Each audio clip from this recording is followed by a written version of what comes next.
Hey guys, it's Tyler Richardson, and I wanted to come to you and give you some elaboration on the Selah moment track, whatever is the best way to label it.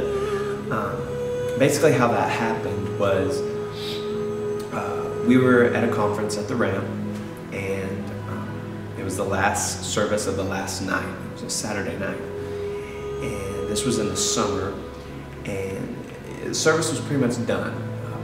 We'd given a dismissal, and some groups were kind of lingering at the altar, but some groups were kind of getting their stuff and kind of heading towards the door and all that kind of stuff.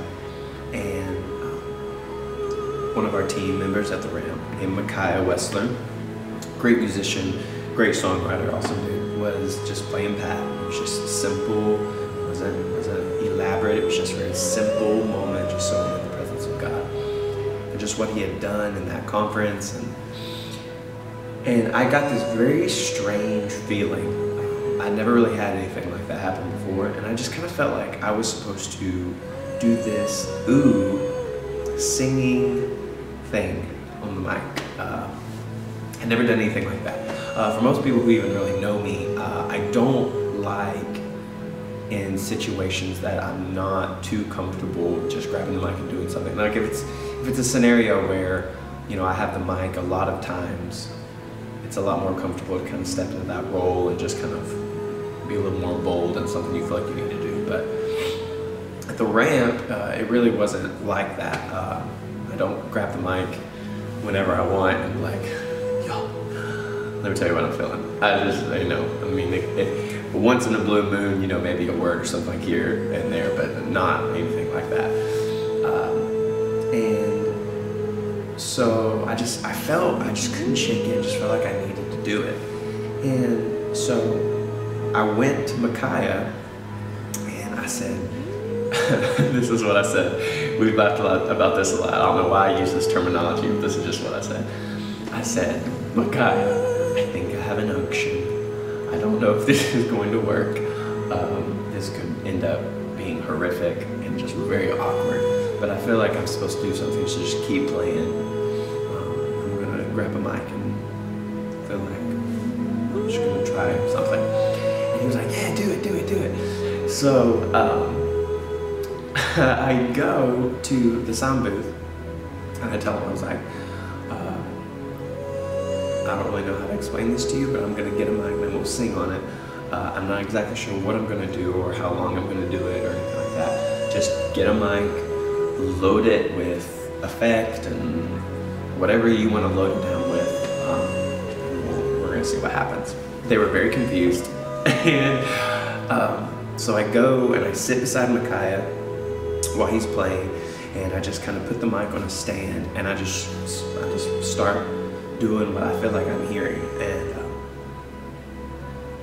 I blink and so much time has passed. It felt like 10 minutes, but in actuality, somebody told me it had been over an hour and a half or so. And it was very surreal. It was a very weird moment. At first, some people thought I was kind of being funny and thought I was up there just, you know, just being stupid. And maybe 15 minutes goes by or whatever, and they're like, he's still doing it. Like, Tyler's still out there doing this. What is he doing? And the Lord just came and just sat in the midst of it. It was so weird. I had never been in a scenario like that, and I talked to several people and Chosen and other just people that were kind of visiting for the conference, and everybody at the same time was just like, it was just such a unique moment, and it was something that was very unorthodox and very like, there's not like a plan that we can go to and say, well, this person did this when they were in this kind of moment, so it kind of gives us a little bit of a guideline. It wasn't like that. God just came and just kissed the moment, and it was beyond incredible. And a handful of people kind of got their hands on it because somebody pushed a record button in the back, and so people started kind of praying to it. Micaiah actually got me a copy, and it held some, I don't know how to explain it, but it holds the moment. Like this audio just holds that moment, and you can hear the people who stayed. I mean, most of those people stayed at least an hour or so extra before they left because of how the Lord was in the moment.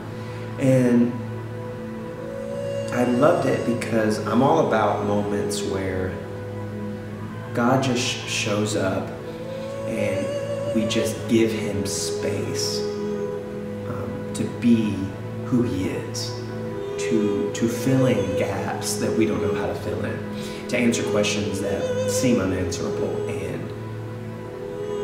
come at the end of a sentence and add something that just blows our minds with who he is and the goodness of his presence and how he's near. And at the time, it kind of felt like it was just this moment where we were just reflecting on what God had done in that conference, which was an incredible conference. And God came and he moved and set people free. And as church vernacular as that sounds, he came. And he came, and it was almost just like this exclamation point to the weekend. But even as I took the audio after that weekend, as I listened to it and just kind of reflected on it, and even talked to a few people about it, it was just this reminder of what God can do when we just let him be who he is. And I don't know what you may be going through, if life is cruising on down the road, or if it seems like there's roadblocks everywhere, or if you just feel lost and you don't really understand anything. I really felt like just me and us and everybody together, there was just, not that this track is this like, you know, I mean, I'm not trying to point fingers or anything, but it's not like, you know, for $50 I'm going to send you some like healing water type thing, you know what I'm saying? No disrespect to people who are healed of healing water, but you know what I'm saying. I didn't want it to kind of be this, oh well, you hear this track, all your problems are going to go away. But I did feel like it was an invitation to just give God space. And sometimes it's hard to give God space. We don't really know what's the best environment to give him space, or maybe what's the best music to listen to, or all this kind of stuff. But I felt like this was a moment that so captured what it was like to let God just come and just come and envelop a moment, and just come and just encapsulate it and just soak in it, where you don't know where earth ends and heaven begins, and you're just caught in the middle of this moment. You don't ever want anything to happen to mess it up. You don't want somebody to, you know, make a noise in the back or anything. You don't want anything to mess it up because it's just so precious, and you just want to hold on to it as long as you can. And I felt like this just kind of sets us up in a moment where we can just sit and just listen to it for a little bit, and just hopefully open up space in our lives, open up space, you know, if it's 5 minutes a day, not that this has to be like your new prayer jam, but just a moment where we just let God come and let him speak.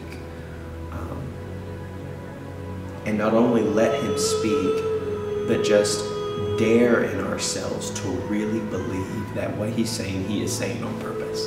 Believing that if he is pointing out something in our lives that he wants adjusted, and that he wants ripped out, and that he wants added, and that he wants fixed, and that he wants maybe turned to the right a little bit, or turned to the left a little bit, or sharpened and brought to more clarity. Or if he's trying to tell us that there's a purpose we're not paying attention to, that there's a dream he's trying to say that we have the capability to bring to pass, and all these types of things, that we are yielding space for him to come and speak to us, and that we really believe that he is saying what he's saying because he actually means what he's saying. And just letting the Lord come and just letting him come and just completely envelop who we are, that we abide in him, that we abide in this moment of, all right, God, there's 18 new doctrines every day. There's a new book that's saying this, and then this book says, well, this is heresy. Don't ever listen to this. Listen to me. And then it's changing, and then but what do you say in the moment of your presence when I'm with you? What are you saying? When I have the Word of God in front of me, and I'm sitting and I'm reading it, and I'm trying to ingest as much as I can, and I hear the sweetness of your presence surrounding me at the same time, what are you saying then? What are you making available for me then? And what are you saying about me and who I am? Not necessarily what I'm feeling, not necessarily what is the most comfortable for me and what I feel like I fit best into. What are you saying? And so I wanted to make it available, and so that's my phone. I wanted to make it available to basically have the ability for people who asked, they wanted it to pray for it, they wanted it to pray to, and they wanted it to just kind of play in their house or whatever. But I wanted to give a little bit of elaboration to say what was going on and stuff, because sometimes you hear those tracks and it can kind of get loopy pretty quickly because you're like, I don't understand what's happening. So it was a moment of very scared obedience that turned out to not flop and be awesome, thank God. And so I hope it just, I feel like I'm turning into church TV mode. I'm like, I hope it blesses you. But yeah, just I hope it's a key that unlocks a door of abiding in His presence. Just finding out that there's so much more to this God thing than we've ever realized. And there's so much more than just Sunday meetings, and there's so much more to just Bible studies, and there's so much more than just singing a couple of songs and all this kind of stuff. There's so much more to that. There is a literal kingdom that has an invitation for us. There is a literal God who has His arms outstretched for us to know Him.